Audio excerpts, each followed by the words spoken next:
हे लोकशाहीला आणि एकंदरीत समाज जीवनाला अशोभनीय आहे. अशा वेळेस हाताची घडी तोंडावर बोट ठेवणं म्हणजे चूप बसणं आणि तशी भूमिका ही त्यांनी त्या ठिकाणी निभावल्याच्या अनुषंगानं गुंगी गुडिया हा शब्दप्रयोग त्या ठिकाणी केलेला आहे.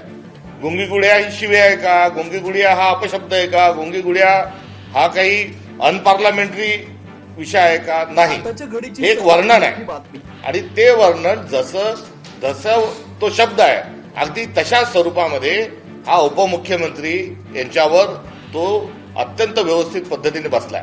ते अनेक विषयावर बोलत नाहीत. अजितदादा पवार यांचा झालेला अपघात, त्या अपघाताची चौकशी का होत नाही त्यावर त्या बोलत नाहीत. या अपघातामध्ये गुन्हा अद्यापर्यंत का दाखल झाला नाही त्यावर त्या बोलत नाहीत.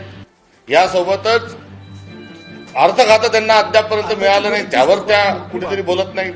आणि भारतीय जनता पक्ष त्यांच्या अधिकाराचं फार मोठ्या प्रमाणावर त्यांच्या पक्षाचं आणि त्यांच्या पक्षातल्या लोकांचा अधिकारावर गदा आणत आहे तेव्हाही त्या काही त्याच्यावर बोलत नाही. आणि असं एकंदरीत त्यांचं जे बोलणं त्यांनी जे थांबवलेलं आहे, त्यांनी जे मुकेपण आणलेलं आहे, हे मुकेपण सार्वजनिक जीवनात आणि उपमुख्यमंत्री पदाच्या एका खुर्चीवरच्या व्यक्तीला हे अशोभनीय आहे. कुठे अजितदादांसारखा खमक्या नेता, त्यांच्यासोबत काँग्रेसची मतभिन्नता होती, मतभेद होती, वैचारिक स्वरूपाच्या काही आमचा त्यांचा संघर्ष कुठे होता, मात्र त्यांच्या नेतृत्वाच्या अनुषंगानं कुठली शंका उपस्थित राहू शकत नाही.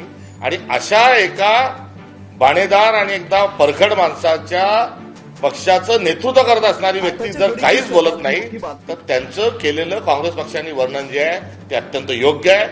या आमच्या टीकेला त्यांनी समजून घ्यावं. त्याच्यावर कुठेही गोंधळ करण्याचा आणि सर्वांनी त्याच्यावर कुठेही आम्हाला शहाणपणा शिकवण्याची कुठेही आवश्यकता नाही. मला हेही या निमित्तानं सांगायचं आहे की जेव्हा टीका होते तेव्हा सकारात्मक बघितली पाहिजे.